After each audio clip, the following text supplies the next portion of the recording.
I call to order the Public Hospital District Number 4 Board of Commissioners meeting, regular meeting on Thursday, August 9th, 2018. Shall we rise for the flag salute? The other corner. I pledge allegiance to the flag of the United States of America and to the republic for which it stands, one nation, under God, indivisible, with liberty and justice for all. The clerk, please give us the roll call. President Norris. Here. Vice President Herron. Here. Secretary Speikers. Here. Commissioner Pollard. Here. And let the record show that Joe Brown is excused absent. Her husband's having surgery. Thank you. Do I have a motion to approve the agenda? I make a motion to the agenda. Second. Is there any discussion?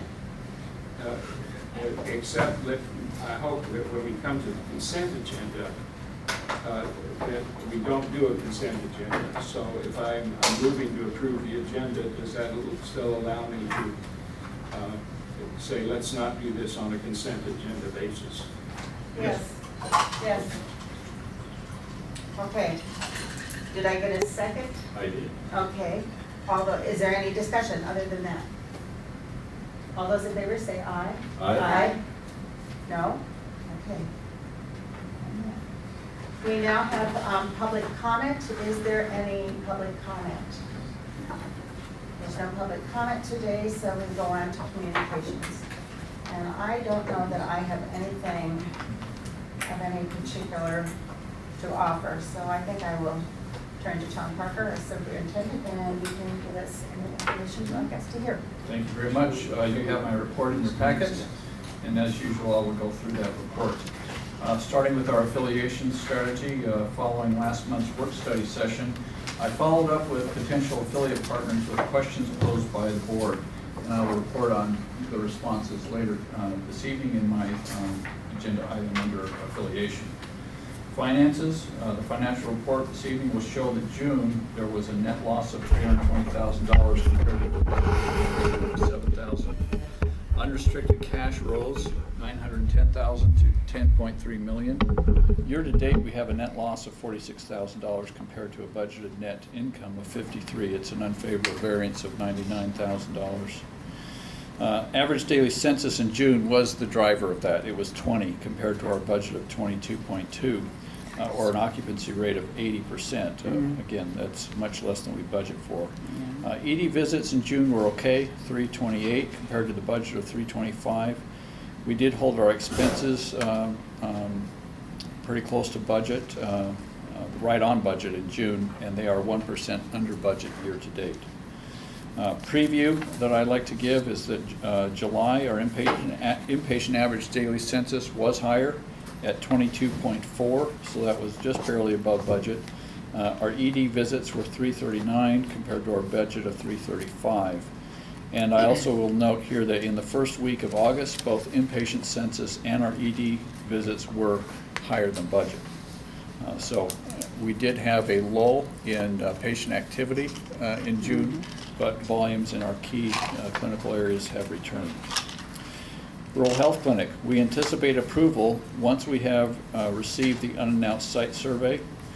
Based on our experience with from other applicants that we've talked to, we do expect to have our survey this month, and I hope that is not just optimism. Department of Health conducted a survey of our CT scanner this last month. The Department of Health began this year conducting surveys specific to the operation of CT scanners. So this is a new survey that they're doing at hospitals and imaging centers across the state.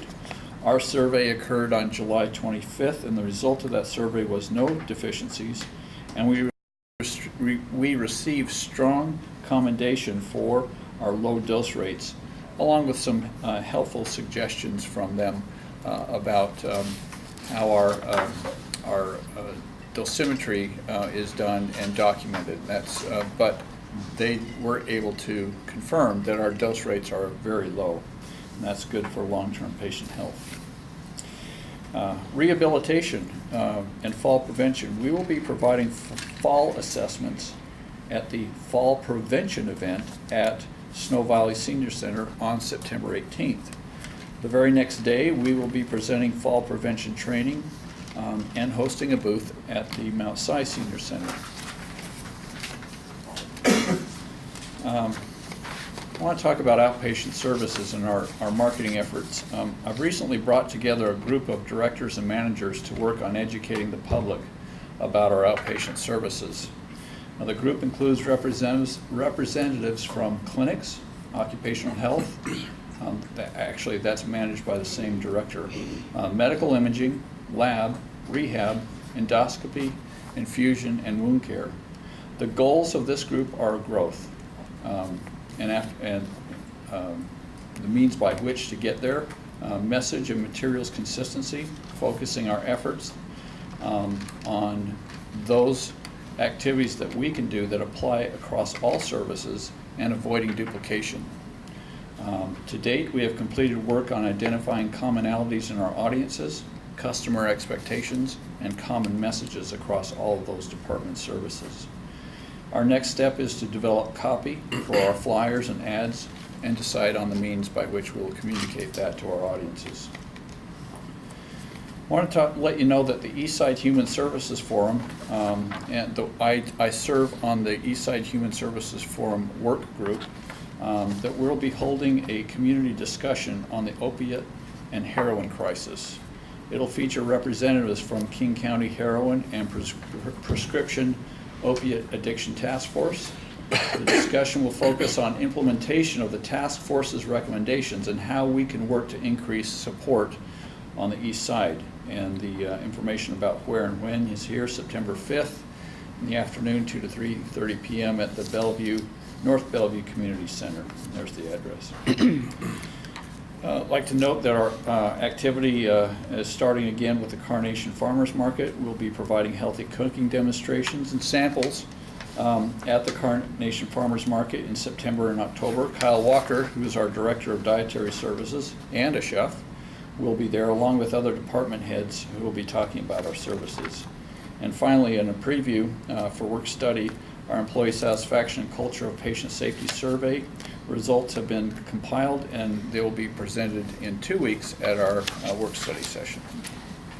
And that concludes my report. Are there any questions for our superintendent? Commissioner Pollard. Why were we commended for low dose rates? I don't quite understand it. Sure. There is in medical imaging, particularly in CT and X-ray, the higher the dose of X-ray, and they both use X-ray, the higher the dose of X-ray, the better and clearer image you can get. Unfortunately, there are downsides of high dose X-ray, and we want to try to find that point of dosing that provides adequate images for our radiologists and as low a dose as possible for our patients so that they're not accumulating a high degree of radiation exposure over their lifetime. Is there a difference between CT and X-ray? Equated Yes. Yes, they both, well, there is a difference. CT is the ability to think of it as taking sliced pictures of the body and then being able to examine each one of those sliced images. X-ray is a single picture, one shot at a time. But both of those modalities, X-ray and CT, use a radiation, uses an X-ray to get their image. As a follow-up on that, which was a good question from Commissioner Pollard, I was kind of concerned whether the low dose would have an effect on the radiologist's ability to find or examine and diagnose certain things. What are we generally, what are we using the CT scans for right now? Oh, there's a whole list of things that you can diagnose with CT. Generally, when you think about CT versus MRI, CT is a better imaging modality for hard tissue, for of course for skeletal, and then soft tissue. MRI is better. So fractures is a major use of CT, but it's used for lots of other things. Now, we actually have Ron Bennett here, who is our Director of Medical Imaging, and Ron and I have had this exact conversation, and our radiologists report that the images that we're providing them from all of our modalities are capable of providing them what they need to do their diagnosis. So there's been no complaints? No complaints whatsoever? at all from our radiology group. Yeah, I would think the CT scans are so far advanced from the old Much better. X-rays that, I mean, you can diagnose a fracture pretty easy with a CT scan at a low dose versus. I think too the difference is a CT scan takes slices. So Yeah. it looks at different levels, so that you can see how deep and how wide, whatever, if you have something Yeah. going on, what it looks like. Okay, all right, thank you. And it's Thank only you. done once a year, or how often is that being, is it once a year because of the exposure to radio? Well, there are two things that we do with respect to dosing. Well, I'll say three. Yeah. So one is that we have a physicist come every year, and he does work on our machines to make sure that the dosing is set correctly. Okay. The other is, of course, this new survey that the state is doing, so that's annually. And then the last thing that we do is we have software now in our systems that measures how much dose each patient receives on every single X-ray or CT, and provides a cumulative history and a cumulative amount of radiation dosing that a patient has received from having exams done here at the hospital. So there's a limitation on the number of, yeah. Well, yes and no. If you have an injury like You need to have it. yeah, if you have like some kind of a brain tumor, they're going to watch to see if it's growing. So you're going to have it frequently. If you More have a head exposure. injury, you're going to see they're going to keep doing it maybe every 2 or 3 months. You will get one versus Okay. the average person that may not have one in 5 or 10 years. But it depends on what you're diagnosing and keeping track of. Yeah. And so the dose is very critical in terms of making sure the measurements are correct and accurate. Yes. No, that's it. Commissioner Pollard. Does the Department of Health do an MRI survey similar to the CT survey? No, they don't. And the MRI does not emit X-ray, and so there isn't the same kind of risk with MRI. Correct me if I'm wrong on that. That's exactly right. Thank you, Ron. And isn't that magnets instead of radiation? Correct. Yeah. Okay, a couple more questions, but others may have questions. Does anybody else have a question? The chair recognizes Commissioner Pollard. On the opiate and the heroin crisis, from what I've been reading, fentanyl is really the problem. So I presume that that's going to be lumped in as an opiate. It's artificial opiate. Maybe Ron could say something about that, but my understanding is fentanyl has become the main problem. Go ahead, Ron. Thank you. So fentanyl falls in the class of opiates. Okay. But yes, it's of all the opiates, fentanyl is a extremely strong opiate. So the addictive potential, the risk goes up with strong opiates like fentanyl.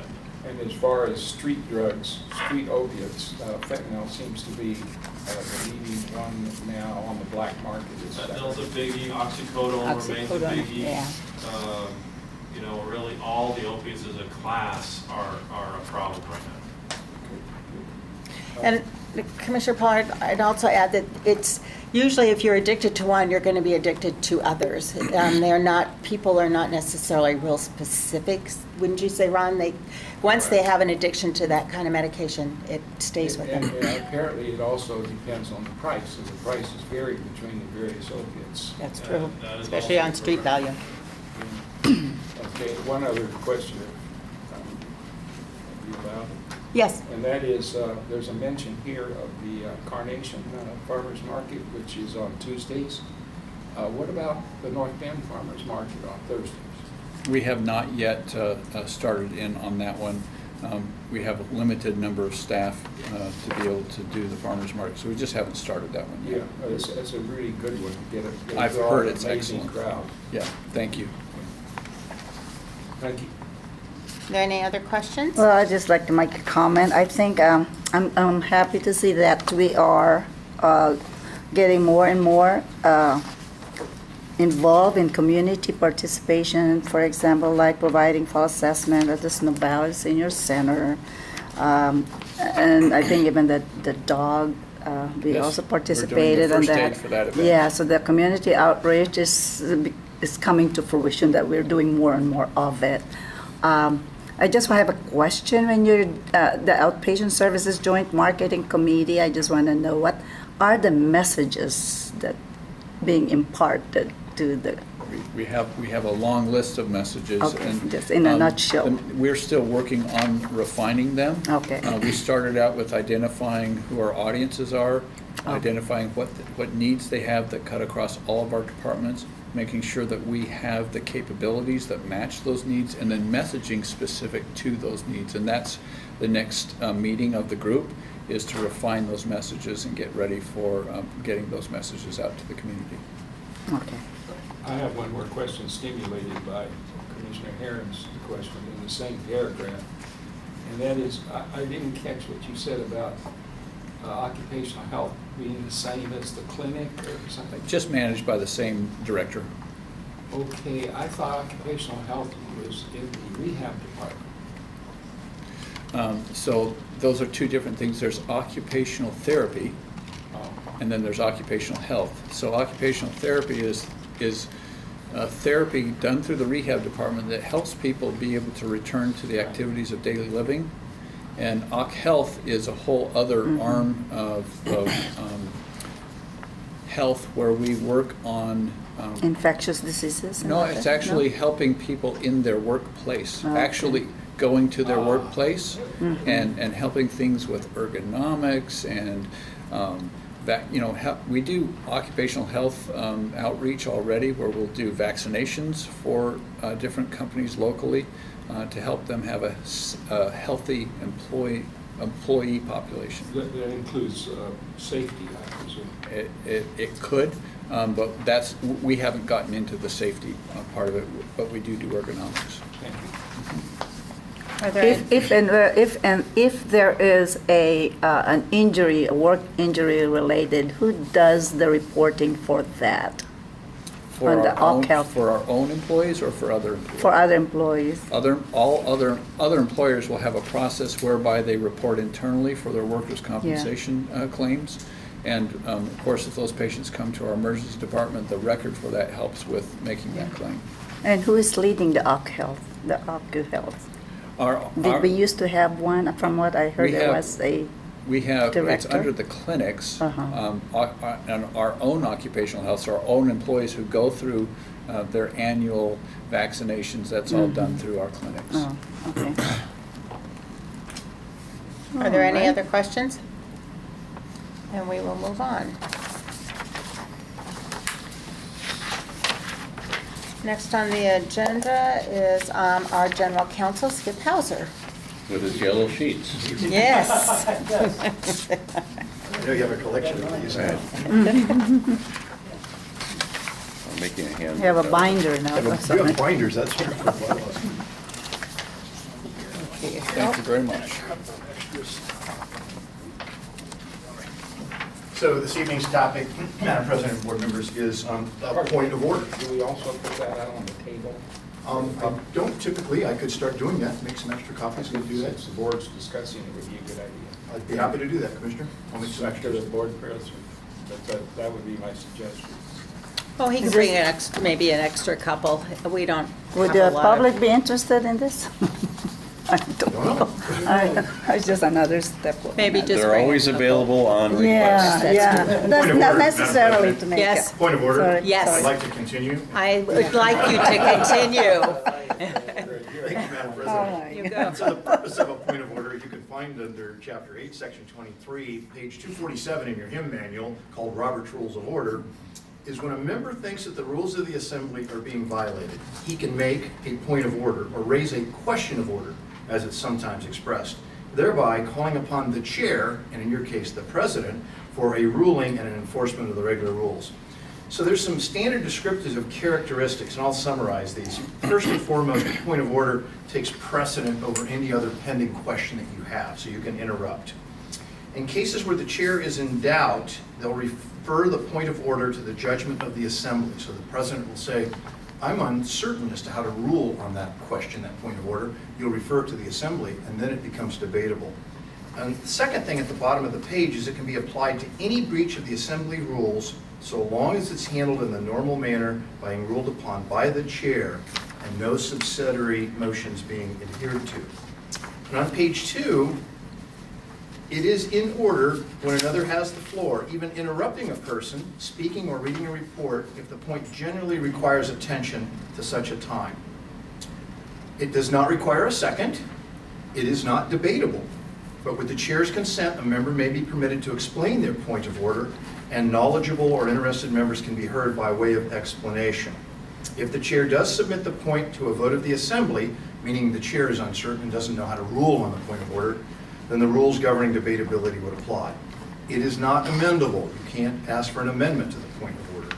And it's normally ruled upon by the chair. No vote is taken unless the chair again is in doubt or the ruling is appealed to the assembly. And it cannot be reconsidered. Grounds for a point of order: it is the right of every member who notices a breach of the rules to insist on their enforcement. If the chair notices a breach, the chair corrects it immediately. If they fail to do so, through oversight or otherwise, any member can make the appropriate point of order. It goes on to say, in any event, when the presiding officer has made a ruling, any two members can appeal, one making the appeal and the other seconding it. So if there's an appeal of the chair's point of order ruling, it does require a second. Finally, and in closing, this is most critical. If a member is uncertain as to whether there is a breach on which a point of order can be made, they can make a parliamentary inquiry at the chair and just say, Madam Chair, a parliamentary inquiry. In ordinary meetings, it is undesirable to raise points of order on minor irregularities or a purely technical character if it is clear that no one's rights are being infringed upon and no real harm is being done to the proper transaction of business. So no harm, no foul. You should not be raising points of order. Okay. Thank you. Are there any questions for our counsel? Yes, Commissioner Pollard. When a commissioner raises a point of order, it's my understanding that the appropriate response, and that's not real clear here, is state your point. That is correct. The response to the chair would be, what is your point of order? Right, okay. And then we go into what you discussed. Correct. And then you would say, Madam Chair, my point of order is that the chair didn't recognize the speaker, or whatever it is. And then the chair would make a ruling. But that is correct. The response from the chair would be, please state your point of order, or what is your point of order? At what point, when point of order becomes excessive? All right. I'm going to use Sorry. a point of order. You need to address the chair, and we Madam all Chair. are really bad at it. Oh, Madam Chair. All of us. But because he was the parliamentarian here, so I'm addressing.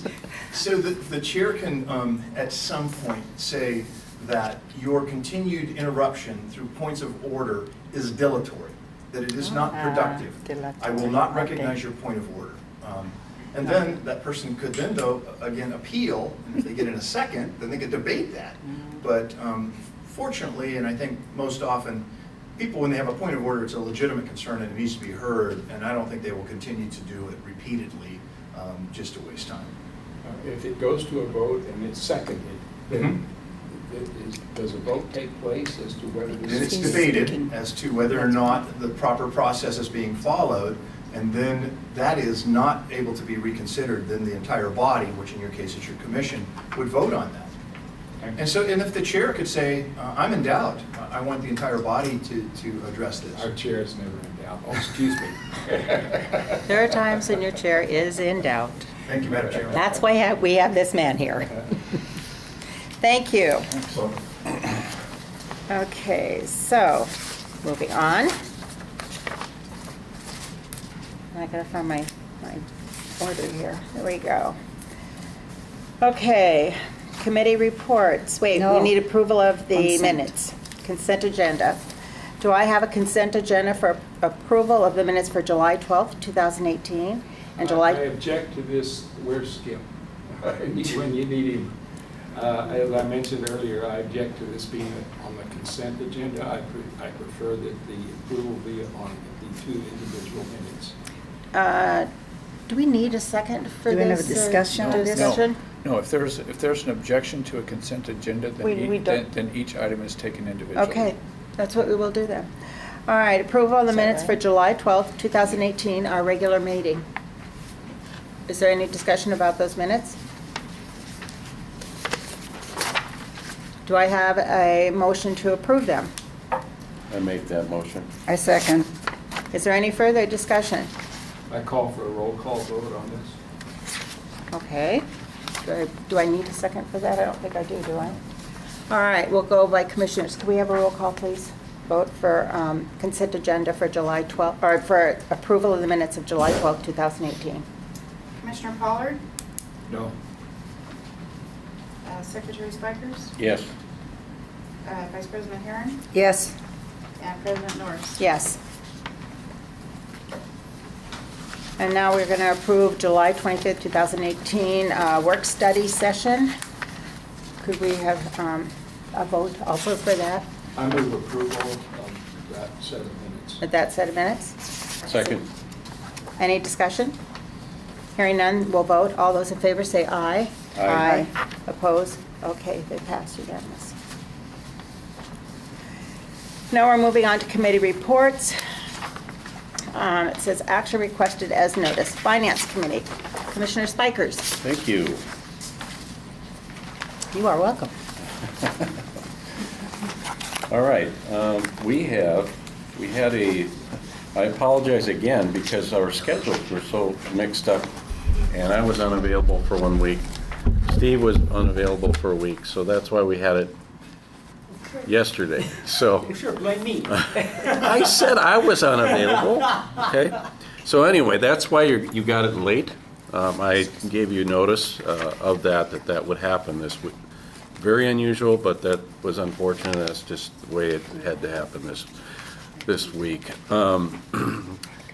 We had a terrible June, but there were some reasons, and getting back to some notes that I took during the finance meeting, if I can find them.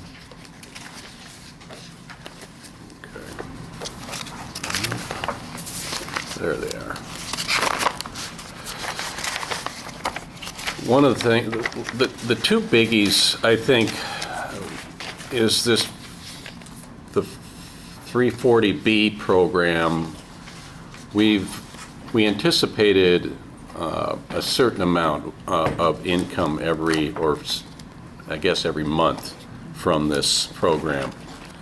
And I believe that we're down approximately $20,000 a month because we were not able to secure the agreement from the Kroger company, and the Kroger company is not accepting applications. It's not like we're not qualified. It's not like they didn't want to do business, but at this point, they're not accepting at this point, and they probably will maybe next year.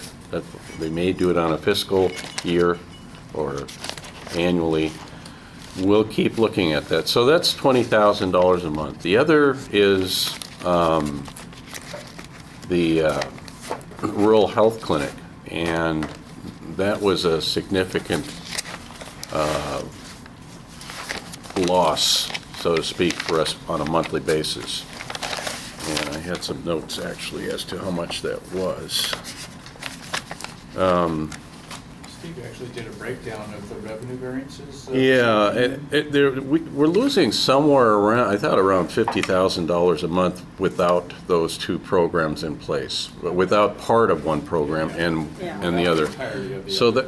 that's $50,000, and that's not a drop in the bucket for a hospital.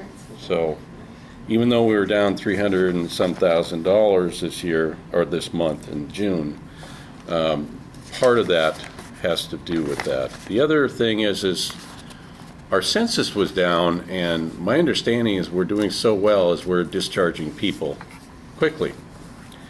And when you discharge people quickly, it doesn't give us the ability to ramp up and get someone to get in and replace the person that is discharged very easily. So instead of hypothetically being here for 5 or 6 days or a week or two, we have to grab some or I'm not saying grab somebody, but authorize and go through the process to get another live and being to come into the hospital to use their services. So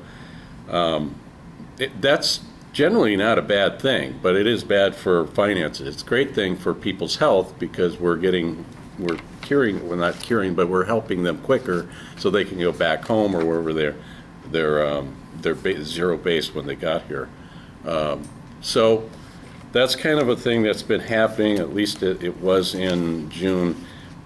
I believe Tom is going to continue to keep a very close eye on that. This rural, I'm going to get back to rural health clinic and the 340B issues. What that means to our budget is this, and I'm going to get to the caveat that might be helpful afterward, but we may end up with approximately $500,000 less in revenues this year because of this snafu. One, the rural health clinic, we're supposed to have a survey that comes in and they're supposed to qualify us. They haven't done that because they're backed up, that's my understanding.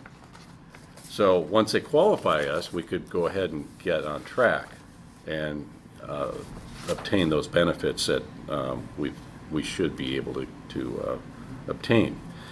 Who knows when that will be? So hypothetically, if we didn't have a survey until next year, we would not have those benefits. However, Jim brought out a really cool point. Jim from finance, Pollard, he said that he thinks that once you get qualified, it acts retroactively back to the point where we applied or whatever, right, until they've accepted our application, I think. And so hopefully, if that's the case, we're looking at some good money back at the end of the year, and we can get back more on track by the end of the year. So those are kind of the biggie things, and that I wanted to explain why some of the differences.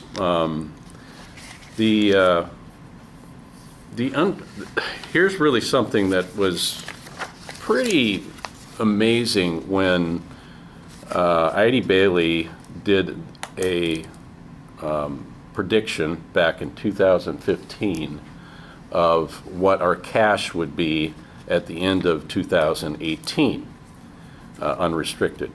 And they forecasted just under $9 million unrestricted. We predict that by the end of 2018, we will be just over or 8.8 some million. We're within $100 and some thousand of the prediction, which it's still, to me, I'd like to see it on the other side, but now we can look at that Heidi Bailey research and investigation back then as being pretty close, and I'm very glad that we're pretty close to what they predicted, because a lot of times you pay for things that come out of thin air and there's no rhyme or reason. This, apparently, they must have done some good work, because we're really close to what we predicted. The bond covenant compliance, we're well above the compliance coverage, and our days in cash in hand require 60, and we're at nearly 130 days. So no issues. We don't foresee any issues this year with bond coverage. And let's see, there was one other note I had, I know I wanted to make note of. I'm hoping that the clinic, we get some replacement or a replacement soon there. it would be really nice to see a great provider up there again.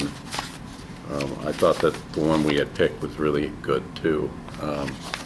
It just so happens she's no longer going to be able to be with us, I think. So I think those are the major points. Can I add two, David? Yes, go ahead. I think the unrestricted cash to increase to $910,161.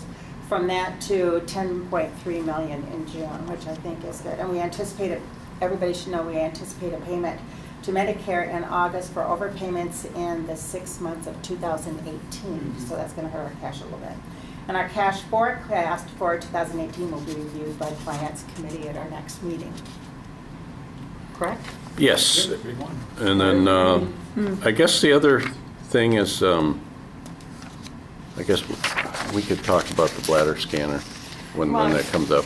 Yeah. what's that? Yes, that's a resolution we have on. Oh, So do you want to talk about it? I don't. Under new business? We can talk about it then, or? Take it back, it is under the Finance Committee. We can, yeah. Okay, Finance. all right, I'll go ahead and, the scenes that we're down $350,000, I wasn't really happy to have a capital item come up to the finance meeting. I probably spent 20 minutes grilling or more, grilling Steve and Tom about why we needed this, you know, and I think they convinced me that it's a critical need. And we did get a discount of about 10%, I think, off of the original projected price. And what is it? $9,300 versus 10,000 some, I think it was. 14. 14? Yeah, it was Okay. quite a discount. Okay, so, Yeah. okay, we got a real good discount. So, without it, what's been happening is the present machine has been on a maintenance agreement. Apparently, the maintenance people said, I don't think we can fix this anymore.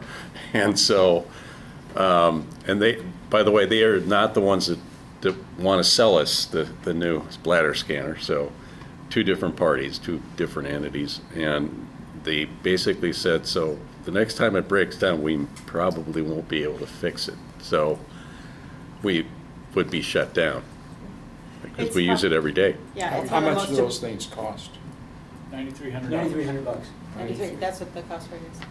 And So- I think we need to realize too that that is a really important to consider our patients and the type of care that we give. The bladder scanner is really important. It's important in infections and doing caths, that kind of thing. So I think it's one of those things that we Yeah. couldn't give the kind of care we give without it.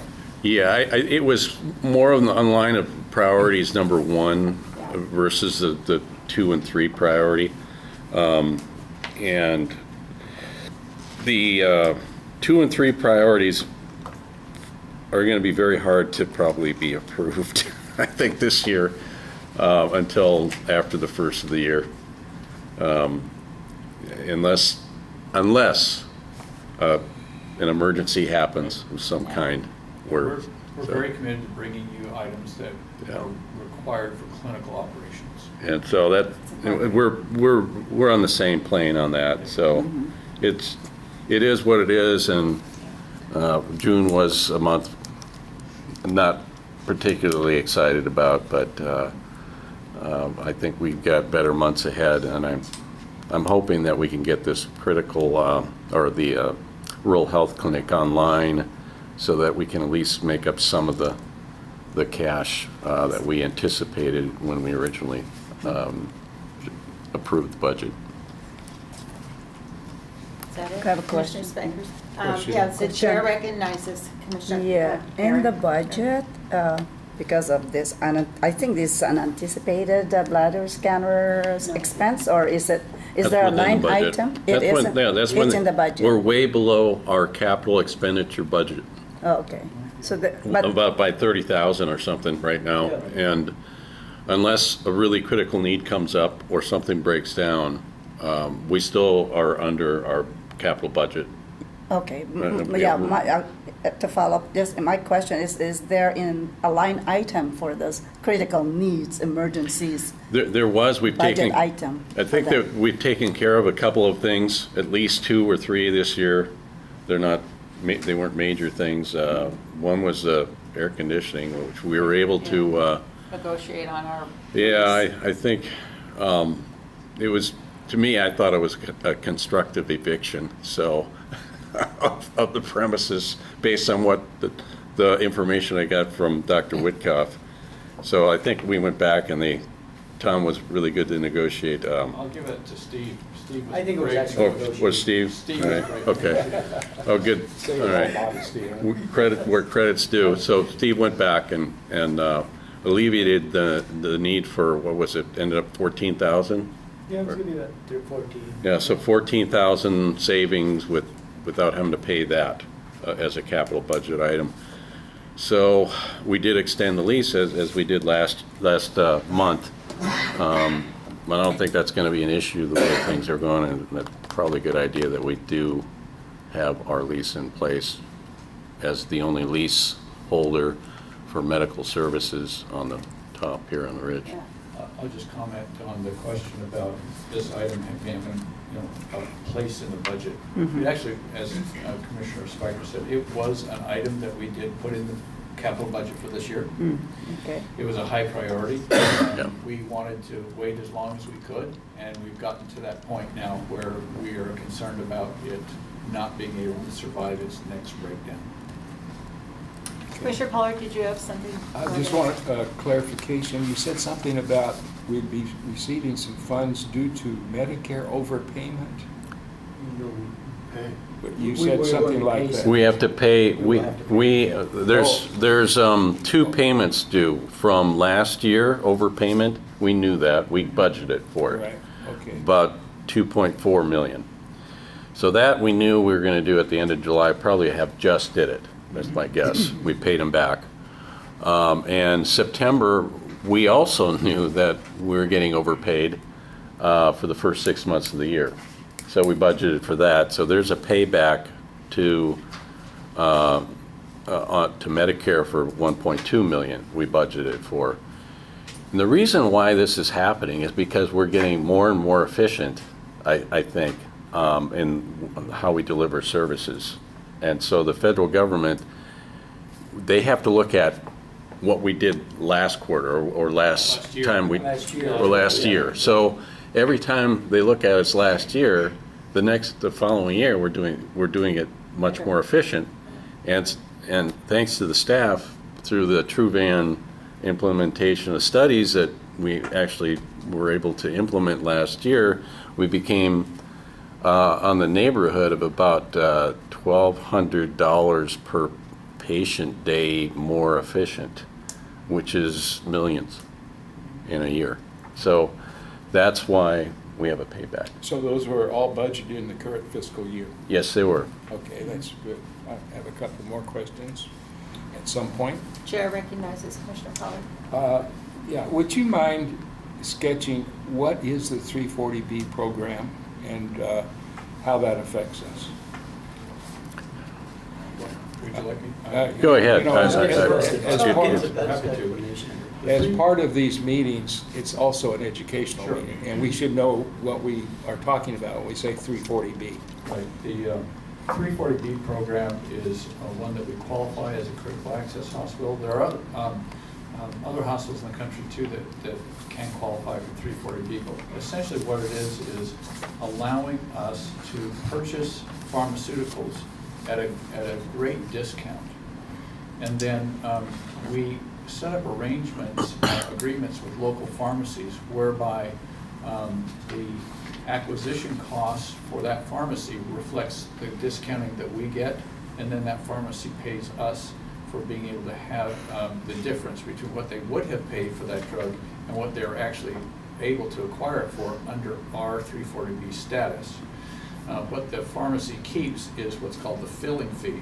And of course, with patients coming through their pharmacy, that's usually a good thing if they have other businesses. But they do get that filling fee, and so that's good for the pharmacy. It's good, and it's good for us as well. So the entity that's paying for it is the pharmaceutical company? Correct. Okay. Through a significant discount to hospitals such as ours that the federal government has recognized as could use a little help here. Very good. And along with that, just to clarify, the rural health clinic money that we are not getting, why should we have received it? What is that program about? So that's based on a study that was done by Centers for Medicare and Medicaid Services, whereby they designated this area as a, it's called a HPSA, it's called a health professional shortage area. And what they previously had done is they had, their HPSA areas were tied to county lines. And of course, King County, there's plenty of physicians in King County, but what they realized, King County is really large. And if you just take a look at East King County, our area, we don't have enough physicians in our area. And so as a designated HPSA, we're then allowed to apply for rural health clinic status. And if we're designated, we will be designated rural health clinic status, our Medicare reimbursement and Medicaid reimbursement for patients coming through our clinics is better than it is today. Better than 100% reimbursement? It's not, that's not what it is. See, our cost-based reimbursement applies on the inpatient side, but not on the clinic side. Okay. Yeah. I guess the thing that always stuns me is our long-term liabilities. It always shows up in Mr. Speikers' report. Is there anything we can do to get that down from where I think it hit 104 million last year, and now it's 98 million.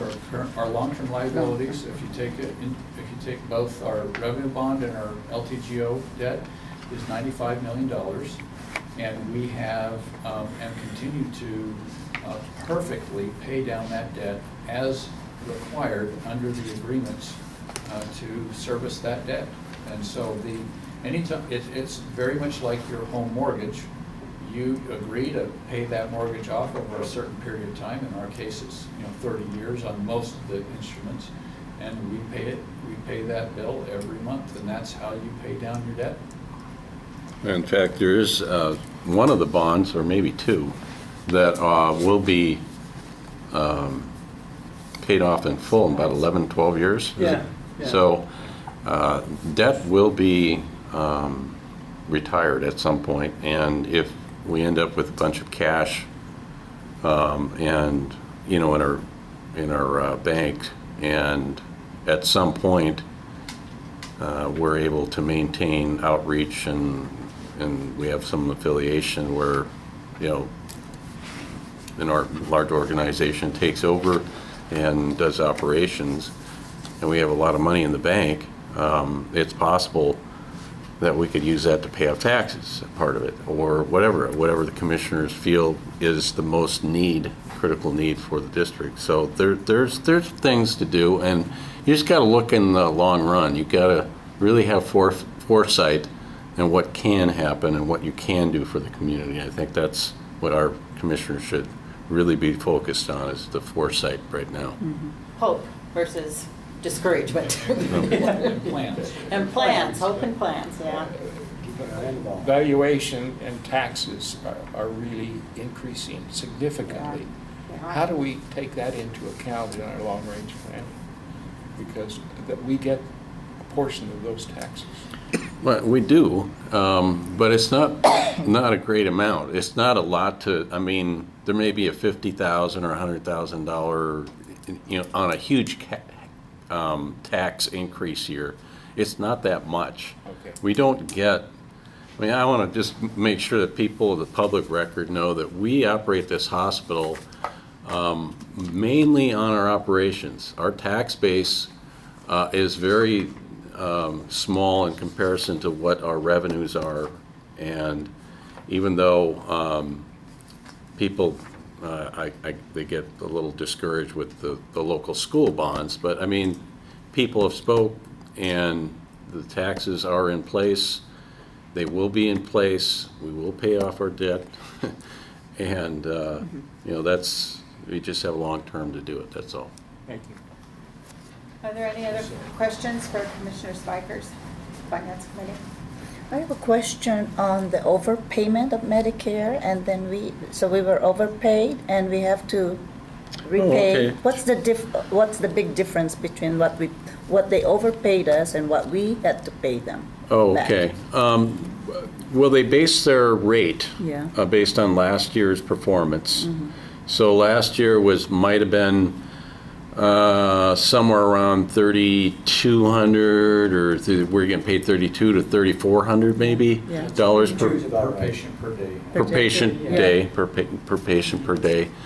And we ended up doing significantly better than that.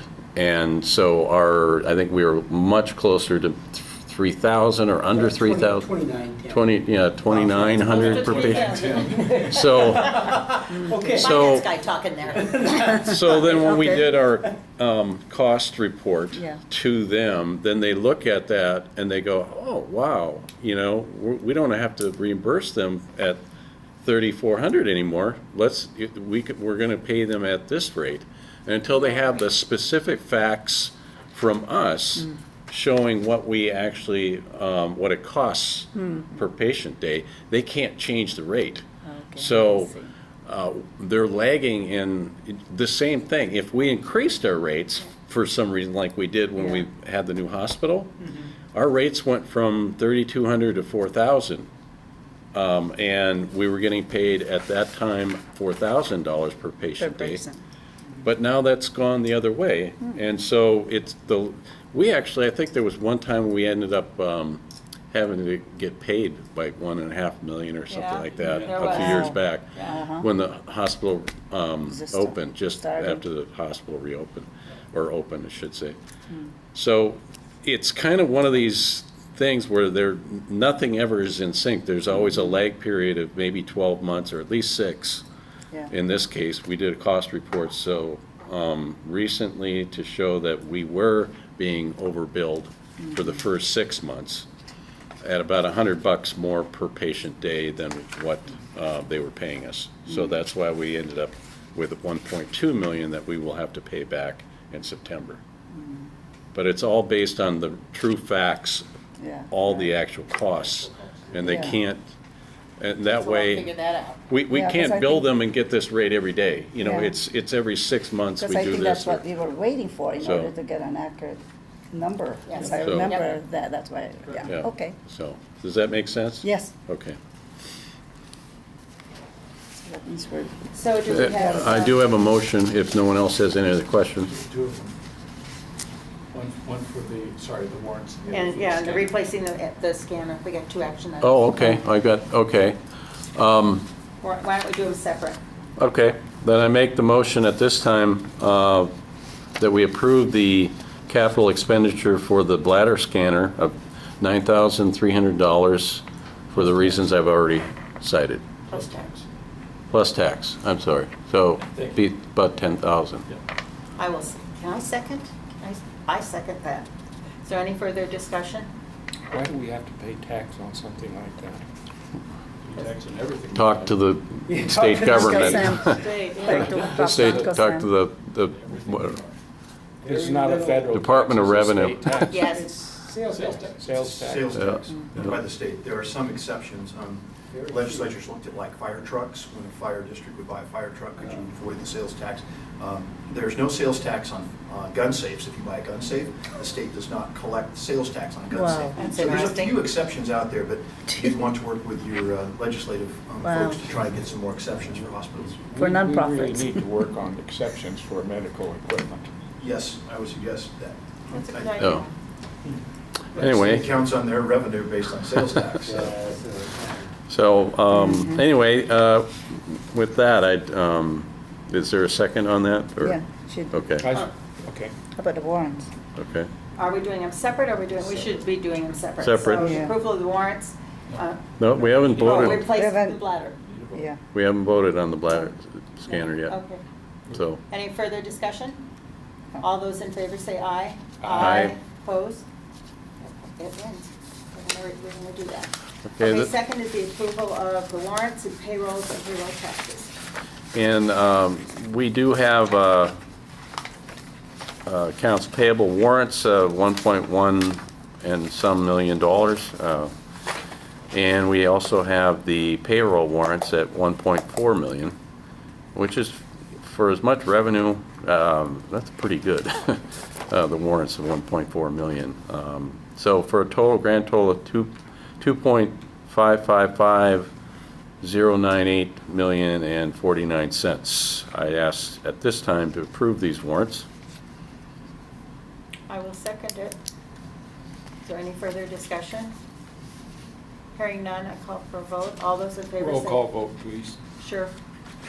All those in, roll call. Would you like to start, Commissioner Pollard? I vote no. Yay for Commissioner Speikers. Yes, Commissioner Herron. Yes. Commissioner Norris. And it passes. If there's no other, we have nothing else to discuss in the Finance Committee, we will move on to Medical Committee. Okay. Commissioner In the Herron. district fall prevention events, Snoqualmie Valley participated. As I mentioned earlier, that we are doing a lot of community outreach at the Mount Sinai Senior Centers to coincide with National Falls Prevention Awareness Day. It's always on the first day of autumn. The schedule for flu immunization outreach events has begun. SVH is also providing first aid services at several local summer events, like the Snoqualmie Ridge HOA event, Red, White, and Boom, and the Doggy Stock 5. We are also anticipating providing first aid services at the 2019 Snoqualmie Valley Relay for Life event. This also was brought up by the former, that we might be taking in the lead on this Valley for Relay for Life in 2019. System-wide, the patient satisfaction survey vendor changed to Press Ganey due to corporate acquisition. Current contract will remain in place. Opportunity now to include email surveys in most departments. If I understand, it was All phone before. bought out by Press So Gurney. HealthStream was purchased by... Was Press- purchased, By oh, Press sorry. Ganey, correct. Press Gurney, okay. Our emergency, we're gonna be working or anticipating a Harborview telestroke neurologist to start in September.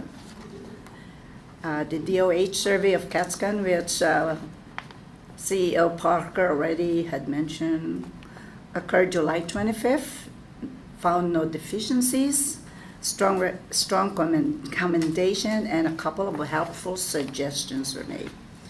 The clinics, the Friends of Youth Medical Clinic Services has officially launched. I think we also need on the consent agenda, physician credentialing has not been voted on. Here are some of the Medical Executive Committee recommendations reviewed. The initial privileging to provisional status, we have 3 doctors. Transition from provisional to courtesy, there are 3 physicians. Transition from provisional to active, we have 1. Renewal to courtesy staff, 3. Renewal to active staff, 3. On other topics, Dr. Whitcup reviewed policies, processes around controlled substances to avoid diversion and avoid contributing to opioid crisis, as well as reviewing our performance measures. Recommendation was made also to make this a work study topic for full board to receive. I'd like to make a motion to approve our physician credentialing at this time. I second. Point of order. Commissioner Pollard. Now, this used to be a separate item under new business. And I think we don't approve or take action to approve a committee report. I think that should be a separate matter, and it should be under new business. It was in the consent agenda. Yeah. And typically, when, we've been approving this as part of the consent agenda, or at least during that time. And it has been, yeah. And I believe we've also used it as part of medical committee because that's who presents it to the board, the But credentialing. we did it as a separate item, maybe under the consent agenda. I believe it was under consent agenda. Well, Mr. point Parker. of order, Yeah. May I finish? But I think the point is, it should not be subsumed into a committee report and approved that way. Point of order, I believe in the First, past. the chair needs to resolve this point of order. So you need to rule on that point of order, and then if there's another point of order, then that can be heard. But you can't have a subsequent point of order Sorry. until this one's resolved. So, Madam Chair, you need to rule on this. And you want to explain this again, Commissioner Pollard? You're concerned because it was originally after, didn't we have it at the end that we approved the credentialing, not even in committee before? My recollection, and it may be faulty, is that we had it as a new business item, as an action item, under new business. And I would prefer that. I have some questions about that. I just don't like to see it kind of mushed into the committee report. I think at one time, and other commissioners help me if I'm wrong, we decided to put anything that was committee related, that a committee was really bringing forward, that it was going to be voted during that time, that committee made their minutes known and then asked for Approval. May I? No, the chair needs to rule. If the chair is ruling that this is appropriate for the motion to go forward, then you've made your decision. Otherwise, you can appeal it to the body and have further debate. I guess I need to appeal it to the body in that's my recollection, is that we put them all under the committees quite some time ago, and I think we've done that for several months. Is there somebody else that remembers that correctly or differently? The chair recognizes Emma. Okay, my recollection when I first began my first year in the board, the physician credentialing was included in the medical committee. I recall that Commissioner Pollard at the time brought up individual consent agenda, and that was one of the reasons it was removed from here to here.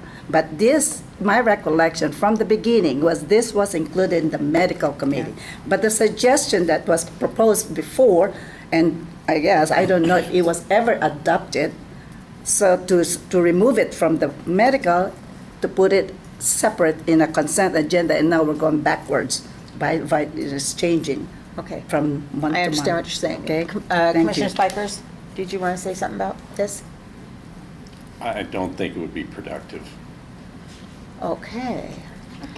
I think Commissioner Herron has said enough. I think it should be under a committee report, because that's who's presenting it to the board and letting the board know what's going on. So I think we've been using that in the past. And do we need to remove it from the consent agenda or leave it under medical committee? Can we not leave it right where it is? You can leave it there. Madam President, you've made a ruling that based on conversations with your board members, that their recollection that you took that motion and acted on that motion during the committee reports. Yeah, we have in the past. Okay. So can we make a motion to put it back into the medical committee report for physician credentialing as opposed as separate consent? I think there was a That would motion be that was different. made. A point of order was requested before there was a second to the motion.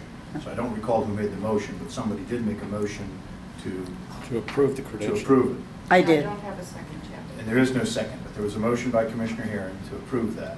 Point of order was resolved by stating that it could be heard as part of the committee report and a motion therein. Is there a second? Second. Is there any further discussion?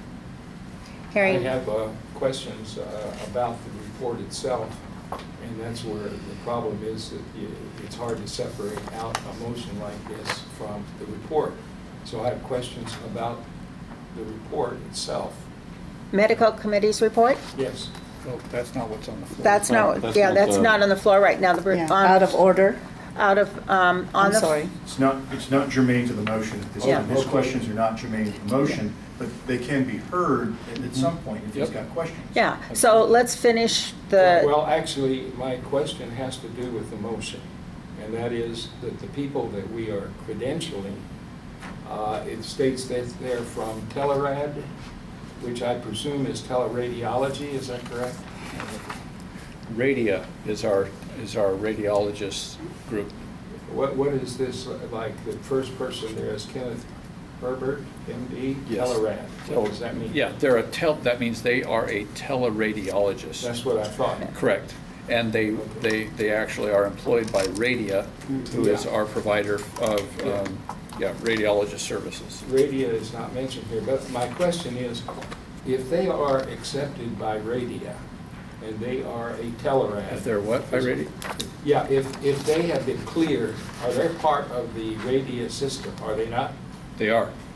And they are designated as a Telerad, Correct?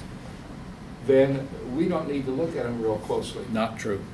Okay, Not true. what We do we do in we do looking not- at them we do- as we do not opposed to deem- Telerad? Wait, both, two people are talking at once. We do not. Commissioner Pollard, let him answer, We please. do not give to Radia we do not deem to them the status of or responsibility for the credentialing function. We hold that ourselves, and we review every radiologist regardless of any of their status as Elsewhere. an employee, just like we would a gastroenterologist or a primary care physician. It doesn't matter who employs them, they still have to go through the same hoops. And the hoops they go through are by the medical, you and. Well, not, I would say, when I was saying myself, it's us, the district, and our process for the credentialing that we do on every physician. So whether there are tele or on board, it's the same. Same process. Thank you very Correct. much, that's all my question.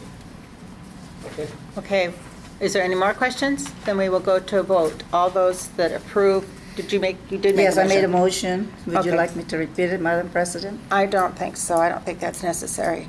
All those in favor of credentialing of these candidates, say aye. Aye. Oppose? No opposing, so it passes. Commissioner Pollard may have questions, Jim. I have a question concerning the report. Yes, Have we got to that point yet? the medical committee Yes. report. Go ahead. Okay. The chair recognizes you. All right, thank you. I'm really interested in the Friends of Youth officially launched. What do you mean? What is that? What are they doing? Because I'm very familiar with the Friends of Youth and their program, so. It's a way that we integrate both medical and behavioral medicine between the two organizations. And so we have our providers providing services at their location in North Bend, and their providers providing services in our Snoqualmie Ridge Clinic. And that helps, especially kids, to be able to, if they're going to the North Bend Clinic, to be able to see both kinds of providers, and then both those providers can work together on their medical plan.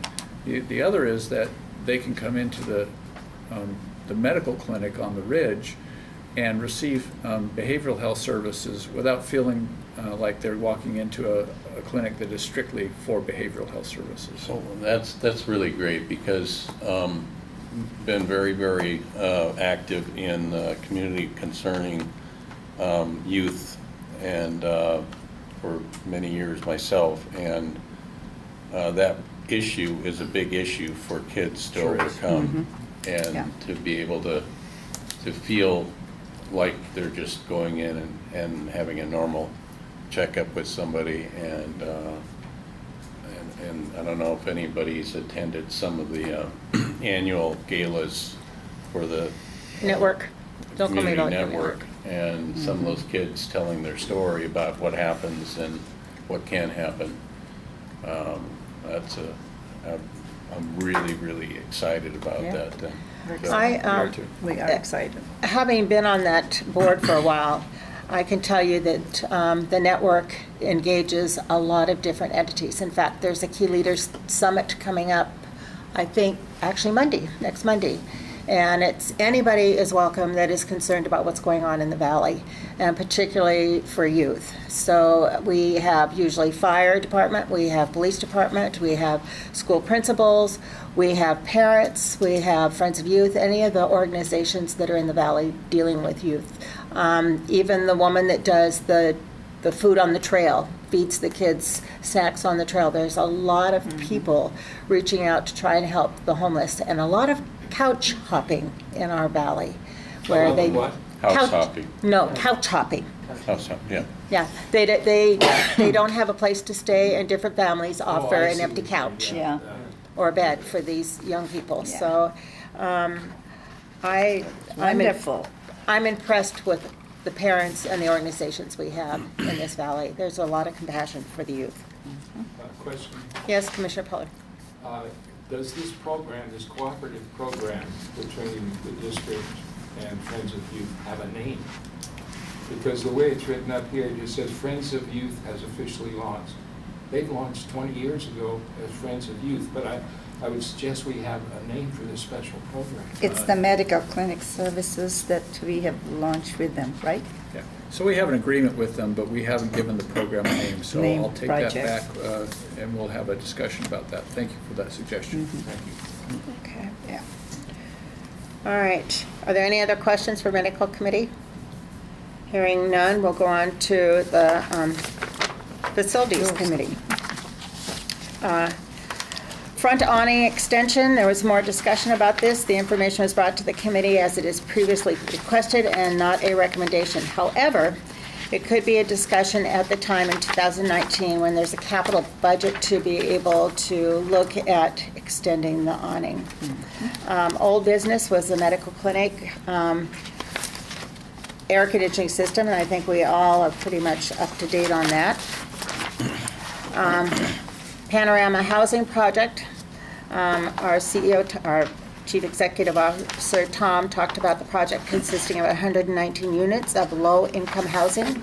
The developer has requested to use the service road, and we have said yes, they can, the backside of the hospital, for their trucks to reach the building site during construction. Tom has also negotiated an easement that includes repair of sidewalks at the hospital back entrance in return for the use of the service road. The sidewalks were damaged during the first winter when ice melt was used.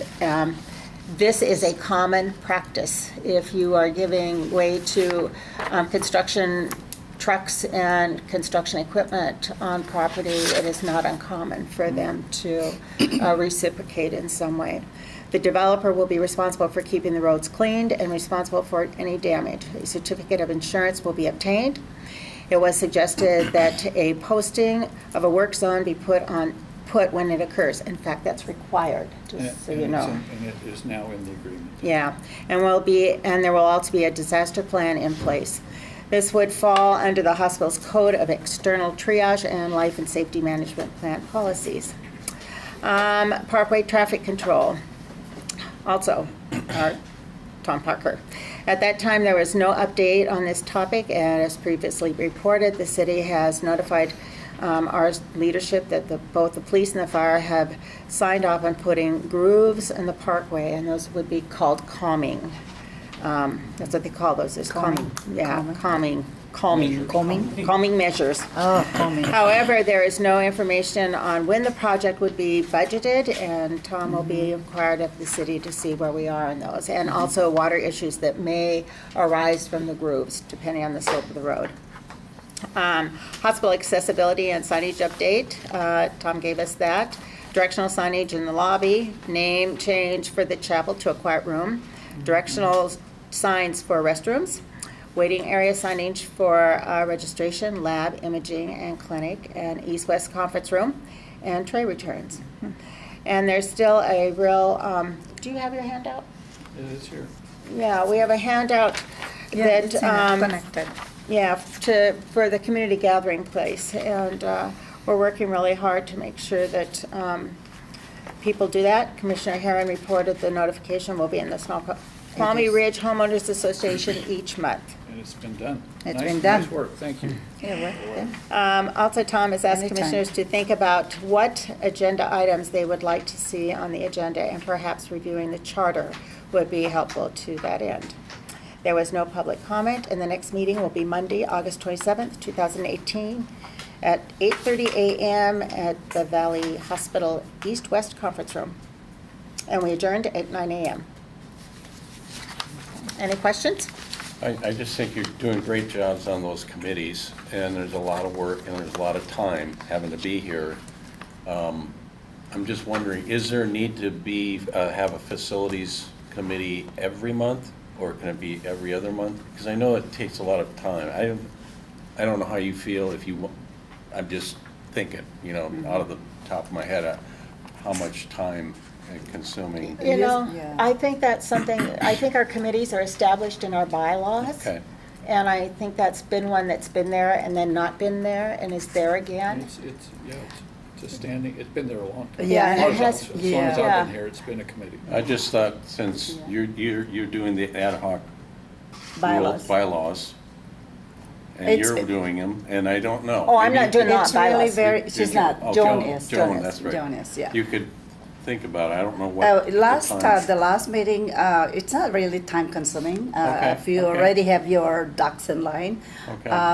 I think facilities committee is a very critical committee component because we have to, you know, really understand what's happening and what's going on in terms Okay. of any deficiencies that we need to correct or anything, you know, any operating stuff that's happening that need to be addressed, mechanical issues, electricity, whatever. And it gives, Okay. Yeah, I- it I gives just us was more, trying to- yeah, because, I think too, Scott's usually there, so if there's anything that the board thinks needs to come to this board, then we can say, you know, that's something maybe you want to come to the commissioners, Board of Commissioners, and let us know how this works or what this is. And Okay, so, it was just so it only something- took 45, 30, 40, actually 30 minutes because we were Okay, able okay. to address and it didn't take, you know, everybody's time. Okay, Like in the okay. past, it took sometimes it's an hour to 2 hours, which really can be very convoluted, but it's not.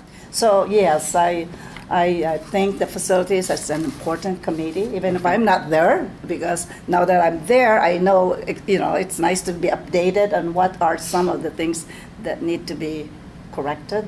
Okay, And Thank so you. we know what, you know, how much it's costing the hospital, if there are some issues that we need to address, yeah. And the ADAC will go away this year. It's not, yeah, so it's not so time consuming as far as I'm concerned, anyway. okay. That did. all righty, are there any other questions for Facilities Committee? Hearing none, we will move on. The Ad Hoc Bylaws Committee, and I Oh, believe okay. that's It's a Commissioner very short Herron. one. Again, we met for the 7th time, and we continue to work on the proposed revisions to the bylaws. Proposed amendments continue to be reviewed. We've been looking into that, and proposed for the 2 documents are being drafted by the committee, the rules of procedures and the bylaws. The committee has also changed its meeting time to 4:30 from 5 p.m. to allow for additional meeting time. We meet before the board meeting, so, you know, we kill 2 birds in 1 stone, so we don't have to come back twice. All right, Okay, the committee reviewed and discussed the following issues. We have 7.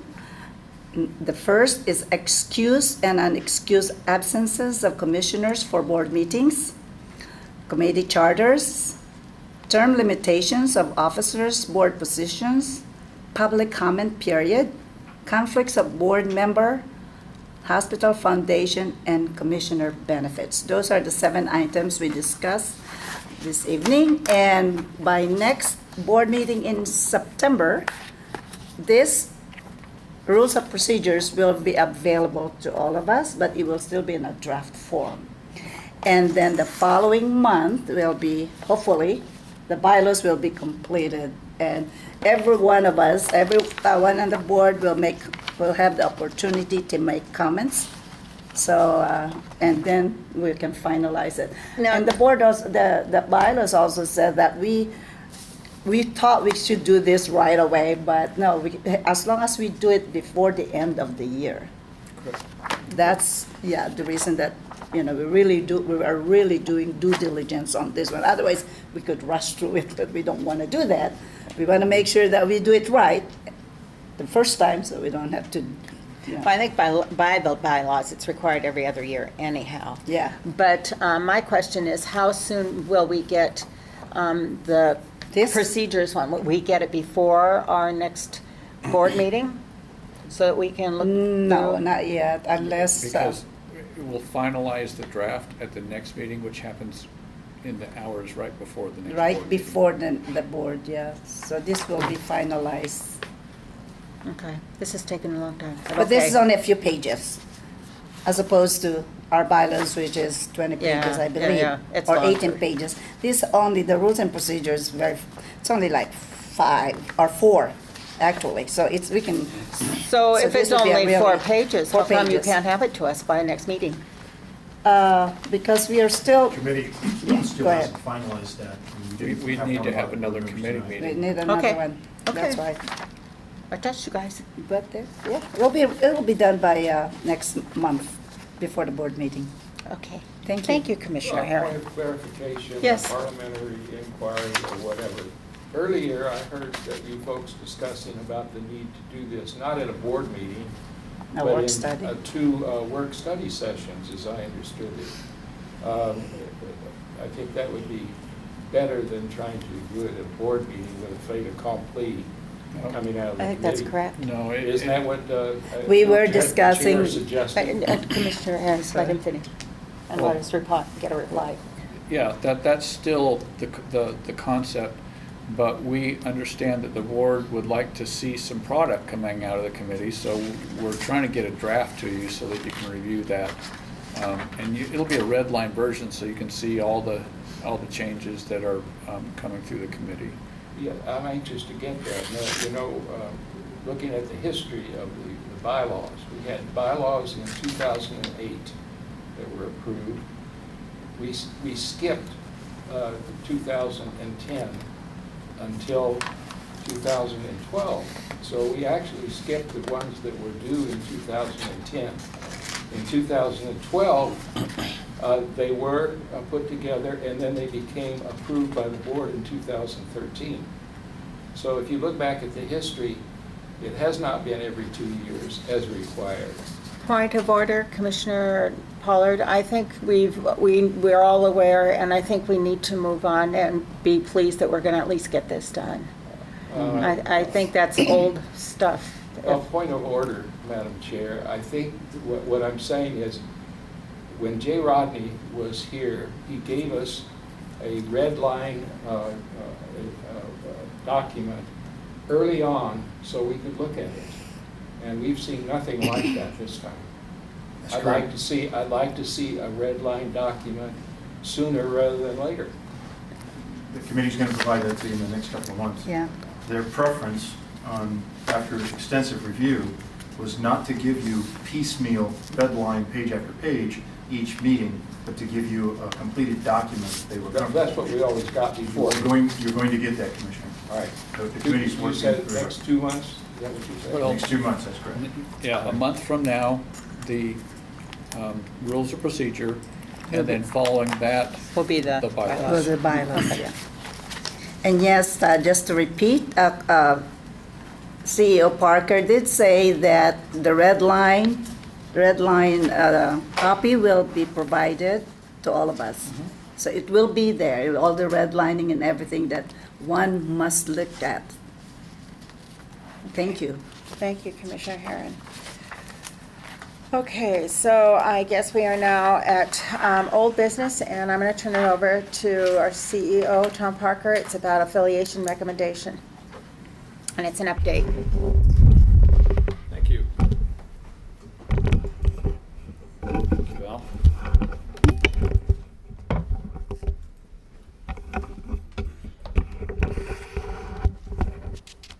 Do you have slide? Okay. Val's bringing around copies of the slides for you. And what I'm providing you this evening is a couple things. One is follow-up from our last work study meeting, providing you with information I've received from our potential affiliate partners. After I had posed some of the questions and some of the inquiries that you had raised in the work study session. I'll also be talking about, at a high level, what do these deal structures look like, and then a recommendation toward the end. So first, this is a reminder of where we are and where we've been Tonight, I'm going to focus on the areas here in red. The recommendation, this part here, recommendation for organization or organizations that we would engage in drafting out an LOI. And then under establishing an LOI, this part right here we'll talk about, and that's a term sheet development, and we'll talk about what that term sheet is. This is a reminder of the process plan, and I give this to you because these are the high-level deal points that I have presented now a couple months ago that the board had said, yes, go forward and propose those to potential affiliate partners. Here's the follow-up. After the last work study session, the two questions that were requested to be asked was one of UW-Medicine, and that is, would they continue to be interested in working with us if there were a capital contribution from us?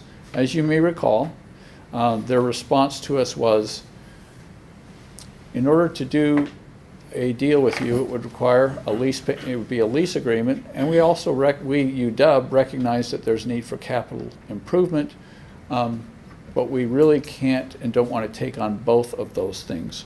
And so it was recommended that and requested, actually, Commissioner Speikers, that we see if we participated in that capital contribution, if that would change their thinking.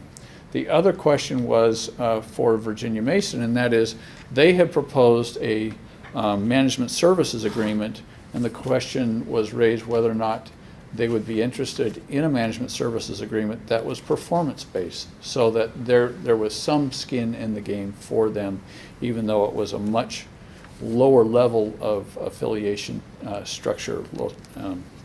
So, where are we at? So, Do you want to take questions as you go along? Or sir, go ahead. Yeah. I'll go back to the previous slide. On the performance-based, how does that give them sort of a buy-in process? Yeah, it's much less so, frankly, than if they were leasing and taking on the risk of operating the organization. But there would be performance measures that they would have to meet on a regular basis. So, for example, the net income would have to be at a certain amount. So we're talking about their performance as a management. Correct. Yes. Okay. Their performance. And on the UW-Medicine, do we have the money to make the capital contribution? As you recall from the finance report, we project by year end that we'll have nearly $9 million of unrestricted cash that the board could designate for any purpose it wanted to use it for. So, yes, there is capital there that could be invested. What would you be using that capital for? The idea was that any affiliate partner is probably going to be interested in, as we are, in the expansion of our scope of services. So as you know, we're very dependent now on our swing bed business, and we're very light when it comes to procedure. And so having surgical capability would be high on that list, but it would require capital investment. And that's what the UW was concerned about, was making the capital investment and the lease payment together. So if there's only one that they might be responsible for. The idea was if we could soften some of the impact on the capital side. Are you getting any reaction to that? You're getting ahead of me. Okay. All right. So actually, great segue. So I want to talk first about UW-Medicine and their response. As you recall, they had said, well, we're out because of those two things. And I want to remind you who the we are here, because it's not just University of Washington Medicine. UW-Medicine and RCCH, a for-profit hospital management company, have come together and formed an LLC. And that LLC is a for-profit LLC, and that's the organization that the UW has decided will be the organization to work with Washington area rural hospitals in terms of adding them to the UW network. So if you come into the UW network, you come in through this LLC, and that, that branding that you get, I would call it branding light, because you'd still, Capital Medical Center, for example, is the first hospital to enter into an agreement with this UW RCCH organization. They're still Capital Medical Center, but they are Capital Medical Center, a community hospital affiliate of UW Medicine. So it's a sub-tagline for them for the branding. So that's who we're working with. And so I posed the question back to them, and what they got back to me with is that RCCH had run a number of different scenarios already. They actually ran a scenario where they didn't just get a cash contribution from us, they ran a scenario where they got all of our unrestricted funds, and they said they still felt like they didn't want to make the capital investment that would be required, even though it would be much smaller, and do the lease payment. So they said, we're just not wanting to go forward with that. Now here's an interesting perspective for both of those organizations, and they told me, because it's affected their risk profile and what they're comfortable with. The UW Medicine just took an $18 million charge on conversion of their electronic medical record. So I believe that they're feeling a little risk averse right now on that point. The other is that RCCH, which is a Brentwood, Tennessee firm, for-profit firm, is owned by a company called Global Asset Management. Global Asset Management just purchased LifePoint Health. Is that right, Steve? Yeah. LifePoint Health. It's hard to keep these things. Yeah, exactly. Yeah. Say that again. So Global Asset Management, they're an investment firm, and they private equity investment firm. They own RCCH. They bought LifePoint Health, another for-profit hospital company, and they, with the intent, and now they're doing this, of merging LifePoint Health with RCCH. And LifePoint Health will be the parent organization or the surviving organization. So you can only imagine if you're RCCH, you just got told by your buyer that there's another company that they just bought that's going to now own and run you. So their risk profile is probably very low right now as well. The point of all this is that the UW, despite our asking them if our capital contribution would help, said, we're still not there with you. So they're really off the table at this point. Okay? Is UW still a nonprofit organization? UW is a nonprofit, but they've linked up with RCCH and formed a for-profit LLC to work on these network development arrangements with rural hospitals. So UW can be both a nonprofit and with this organization Nonprofit. profit.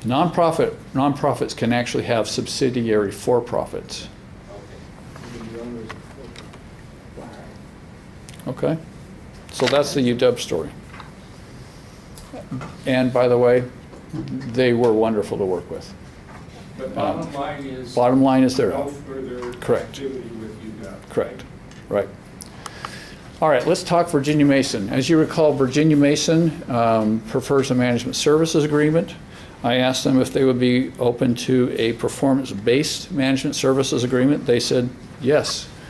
They would be comfortable in further discussions with us with that being on the table. Other points that they made are that they believe that the Virginia Mason brand would be effective in growing our business. They value their brand more than anything. The quote from them is, "Brand is more important than money to us."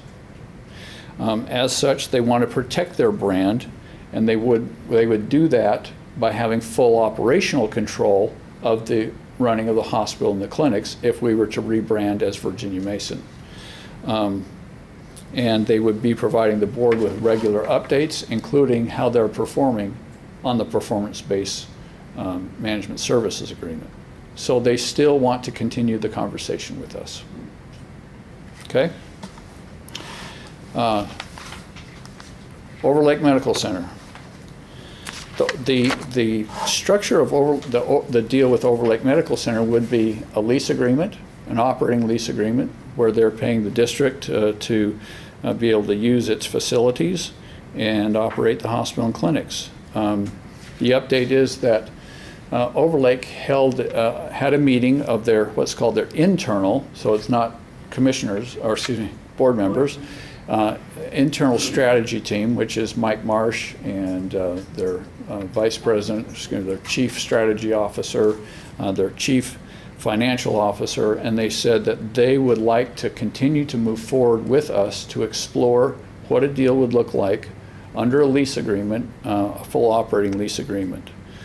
They would like to work with us on fleshing out some of the details. If you go back to this slide here, this one here, this is really what I have communicated to them in terms of the major deal points. They said, great, but let's put more words to that. And I totally agree with them. That is an appropriate next step. They would like to have, so Steve and I met with Mike Marsh and Andrew Tokar, who is their chief financial officer, and we talked with them about what some of those concepts mean to us in terms of the major deal points. We also reviewed the latest audit that we had, so that if they had any questions about our financial performance from 2017, they could ask those questions. They would like a repeat of that meeting with some more of their executive team, and so we've agreed to meet with them and let others have opportunity for Q&A with Steve and me. Can you spell Andrew's last name? Tokar, T-O-K-A-R. Okay, Tokar. Tokar. I've known Andrew Tokar for quite a while. He was their director of finance for many years and is now their chief financial officer. So back to where we are. In terms of recommending organizations, I'm recommending tonight that we move forward with both Virginia Mason and Overlake in the following fashion. Well, actually, I got ahead of myself. This is just a summary slide. It's in your packet. What I wanted to do is I wanted to let you see on a high level, what are the two entities really getting out of these different deal structures? If you look at Overlake, what do we get? We get brand, we get lease payments, and there's a shift of the income or loss and debt service risk from us to Overlake, because they become the organization for whom the net income is theirs or the net loss is theirs. And they, so they're willing to take a risk. So there's risk there that they're taking on, that the hospital and the clinics operate well, and the way that risk of debt service moves is because the lease payment enables the district to make its debt service payments regardless of how the hospital performs. What does Overlake get? Well, they get control because they're going to have to run the hospital in order to make this happen. So they're going to have control. If they can run the hospital well, they do get the net income, so that would be an upside for them. And they're able to start to expand their network and grow business on the east side. For Virginia Mason, what do we get? We get a great brand, and we get a promise of performance. That's the idea of a performance-based management services agreement. It's a promise of performance, but we don't actually shift risk. Virginia Mason gets control of the operations, and they also expand their network. So recommendation. My recommendation is we work with both organizations to develop what are called term sheets. And the term sheets start to document those major deal points with some more specificity. Because right now, it's talk. It's good discussions, but it's talk. And it's time to put it down on paper so I can provide you with something in writing that helps us all evaluate which of these two parties do we want to go forward with under a letter of intent. So that is my recommendation, is that we develop the term sheets with both organizations toward getting an LOI in place. And I'm open for questions. I'm just very delighted that you went back to both of those other agencies, UW and Purdue Mason, and kept some kind of dialogue going, because you just don't know. You know, we're so Right. we're in the beginning of the process here. It's always good to keep things open. I Lines of agree that it communication. was very wise to go ahead and Mr. Speicher's suggestion. Great ideas. And clear the decks regarding UW. So now we can not waste any more time considering that possibility, as I understand it. Is that correct? That is correct, and we still have two very high-quality brands to work with. We do, and I think keep them involved to the very last minute, because if we lose one of them, the other one now has total control of us. They know that they're the only option, and they can manipulate us like Overlake did years ago. Now, my advice to us all is to recognize that between today and the day that we sign an agreement with somebody, The LOI. no, I'm talking between today and us signing the definitive agreement, the deal, at some point along the way, we pick one of the two parties. Yes. And so at some point, I agree with you, we've kept a lot of people moving forward. We also want to be fair to everybody and let them, and I have done this, by the way, I've let everyone know who is still in play with us. I have not divulged to any of them any specifics. They get some of that specifics clearly if they're listening and watching the board meetings, but that's the extent of it. And at some point, we will pick one of the two parties, as you had said, Commissioner Pollard, to enter into a letter of intent with. But I want to provide us with as much option as possible through the establishment of term sheets, so that we'll all be able to see what the deal, as best as possible without having anybody commit to anything. The term sheets are, yeah, we can work under that concept. Now, just to let you know, in order to get to the term sheets, I will be establishing non-disclosure agreements with those organizations. Now, let me just comment on this, and Skip, you keep me straight on this. But the non-disclosure agreements allow the parties to have these conversations together, establish these term sheets together, and have that work not be subject to a public records request until such time that you, the board, make a decision that is based on all that information. Once that has happened, we've now, for that party, exited the deliberative process, and those documents are subject to public records requests. I have explained that clearly to both of the parties, and they understand that that's what it's like to work with a public hospital district.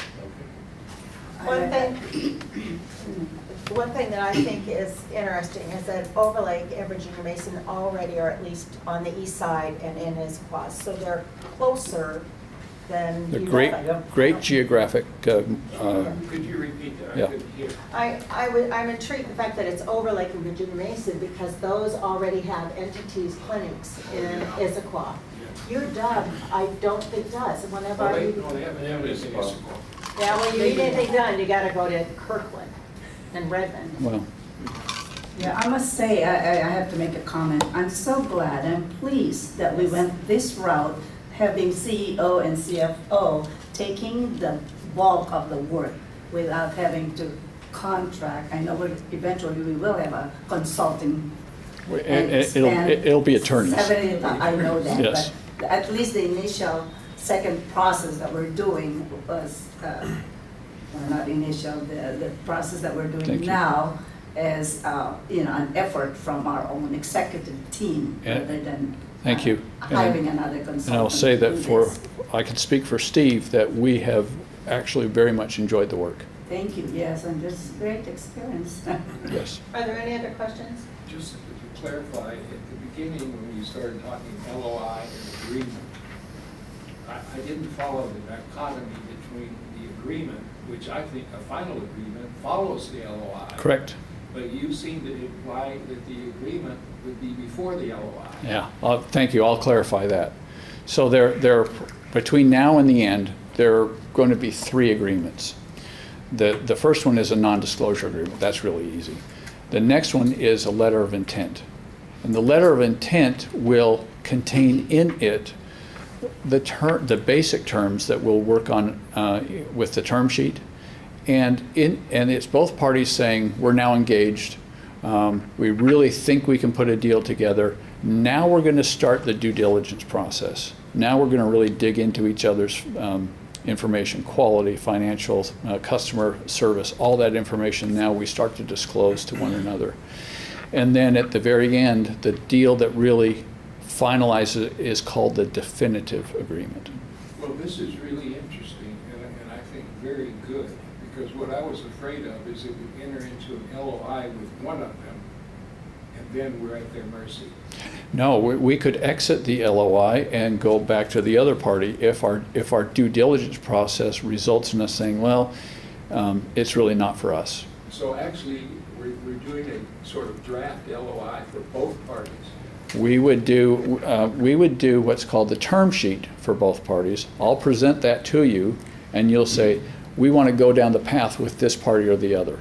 You don't want to do you could, but it's just more work than is necessary, because the real critical information for you is what are the terms of the agreement, the high-level terms of agreement that both parties would be comfortable with.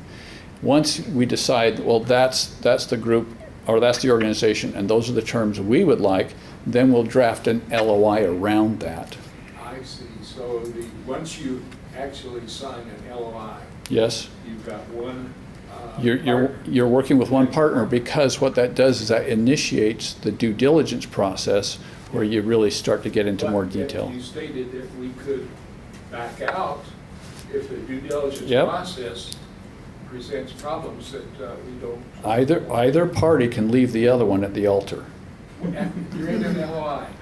Under the LOI, there are terms of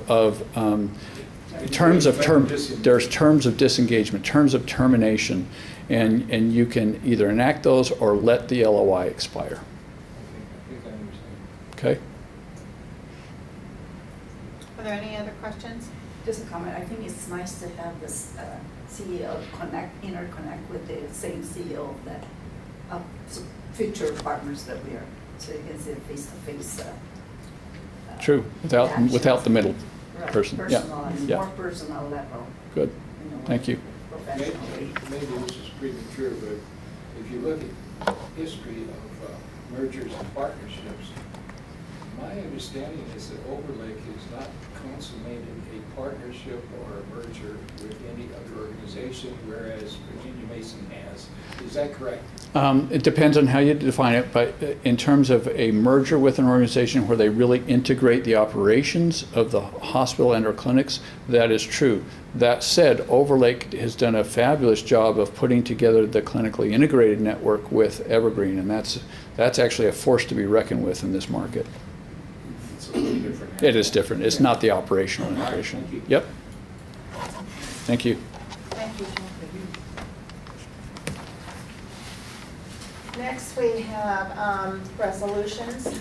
Resolution 5450-818, temporary construction easement, Panorama Apartments LLC. And we also have our surplus equipment. Do we want to do those separately?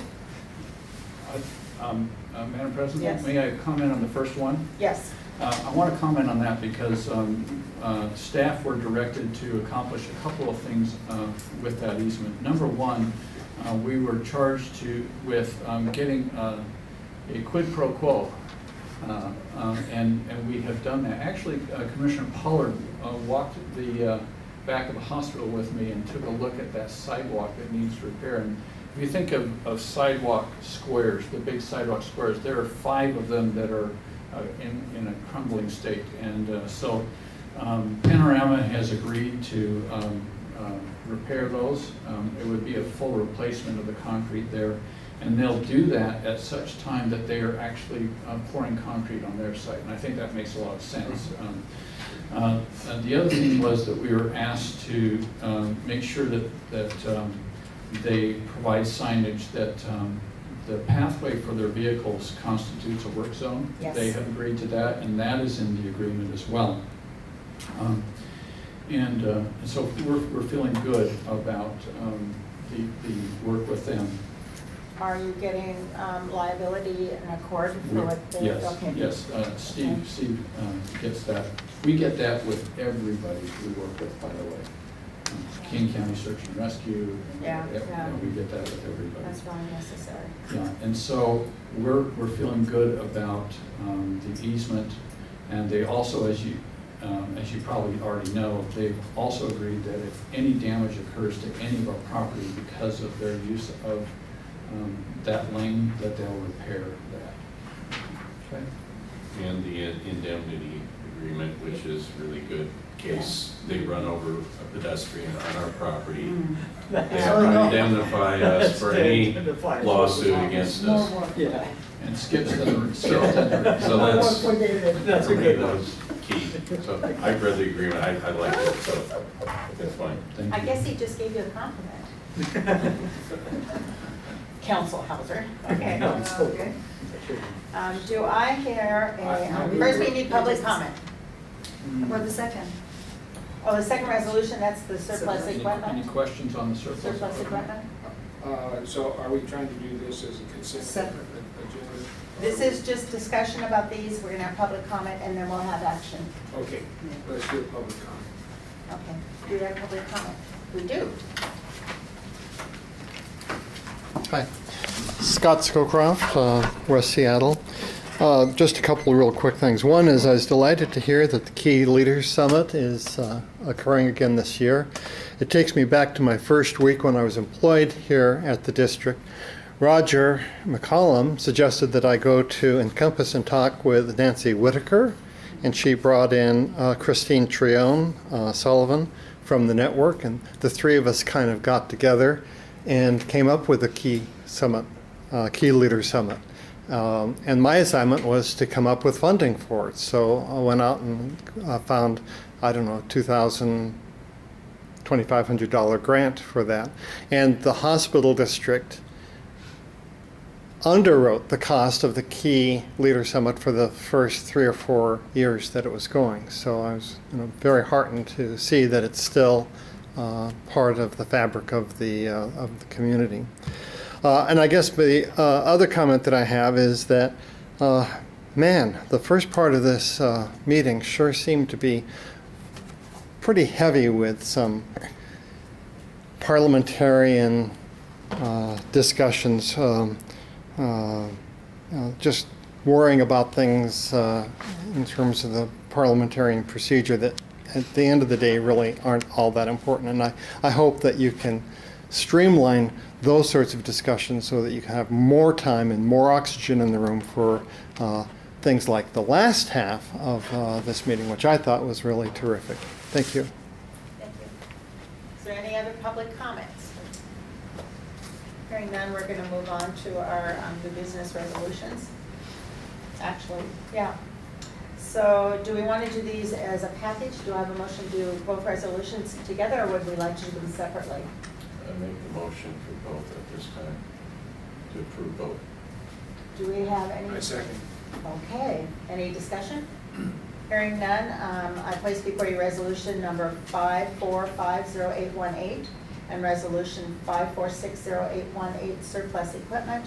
The prior one was the temporary construction easement. All those in favor say aye. Aye. Opposed? And no opposition, so they both pass.